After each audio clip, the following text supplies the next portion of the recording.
யாத்திராகமம் 8ஆம் அதிகாரம். அப்பொழுது கர்த்தர் மோசேயை நோக்கி, நீ பார்வோனிடத்தில் போய், எனக்கு ஆராதனை செய்ய என் ஜனங்களை அனுப்பிவிடு.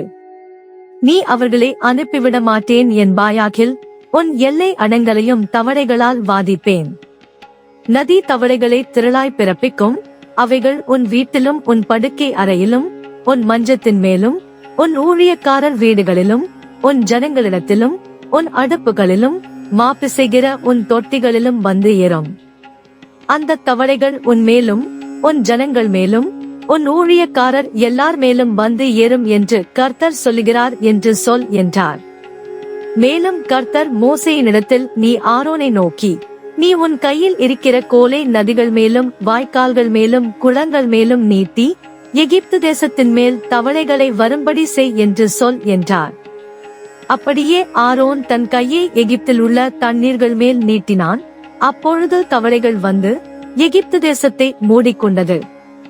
மந்திரவாதிகளும் தங்கள் மந்திரவித்தையினால் அப்படி செய்து எகிப்து தேசத்தின் மேல் தவளைகளை வர பண்ணினார்கள்.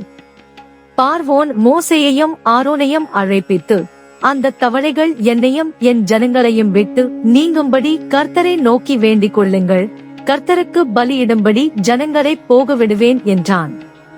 அப்பொழுது மோசே பார்வோனை நோக்கி, தவளைகள் நதியிலே மாத்திரம் இருக்கத்தக்கதாய் அவைகளை உம்மிடத்திலும் உம்முடைய வீட்டிலும் இல்லாமல் ஒழிந்து போகும்படி செய்ய, உமக்காகவும் உம்முடைய ஊழியக்காரருக்காகவும் உம்முடைய ஜனங்களுக்காகவும் நான் விண்ணப்பம் பண்ண வேண்டிய காலத்தை குறிக்கும் மேன்மை உமக்கே இருப்பதாக என்றான். அதற்கு அவன், நாளைக்கு என்றான். அப்பொழுது இவன், எங்கள் தேவனாகிய கர்த்தருக்கு ஒப்பானவர் இல்லை என்பதை நீர் அறியும்படிக்கு உம்முடைய வார்த்தையின்படி ஆக கடவது. தவளைகள் உம்மையும் உம்முடைய வீட்டையும் உம்முடைய ஊழியக்காரரையும் உம்முடைய ஜனங்களையும் விட்டு நீங்கி நதியிலே மாத்திரம் இருக்கும் என்றான். மோசேயும் ஆரோனும் பார்வோனை விட்டு புறப்பட்டார்கள். பார்வோனுக்கு விரோதமாக வர பண்ணின தவளைகள் நிமித்தம் மோசே கர்த்தரை நோக்கி கூப்பிட்டான். கர்த்தர் மோசேயின் சொற்படி செய்தார்.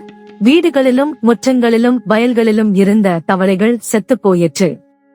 அவைகளை குவியல் குவியலாகச் சேர்த்தார்கள். அதனால் பூமி எங்கும் நாற்றம் எடுத்தது. இலகு உண்டாயிற்றென்று பார்வோன் கண்ட போதோ தன் இருதயத்தை கடினப்படுத்தி அவர்களுக்கு செவி கொடாமற் போனான். கர்த்தர் சொல்லி இருந்தபடி ஆயிற்று. அப்பொழுது கர்த்தர் மோசேயினிடத்தில், நீ ஆரோனை நோக்கி, உன் கோலை நீட்டி பூமியின் புழுதியின் மேல் அடி, அப்பொழுது அது எகிப்து தேசமெங்கும் பேன்களாய் போம் என்று சொல் என்றார். அப்படியே செய்தார்கள். ஆரோன் தன் கையில் இருந்த தன் கோலை நீட்டி பூமியின் புழுதியின் மேல் அடித்தான்.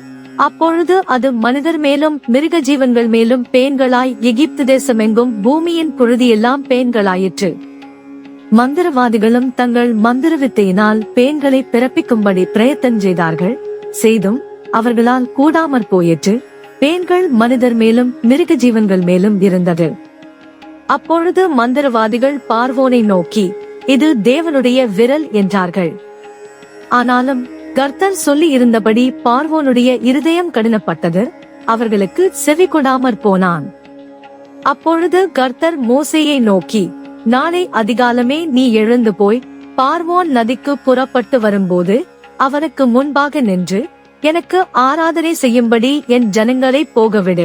என் ஜனங்களை போகவிடாயாகில் நான் உன் மேலும் உன் ஊழியக்காரர் மேலும் உன் ஜனங்கள் மேலும் உன் வீடுகள் மேலும் பலவித வண்டுகளை அனுப்புவேன். எகிப்தியர் வீடுகளும் அவர்கள் இருக்கிற தேசமும் அந்த வண்டுகளால் நிறையும்.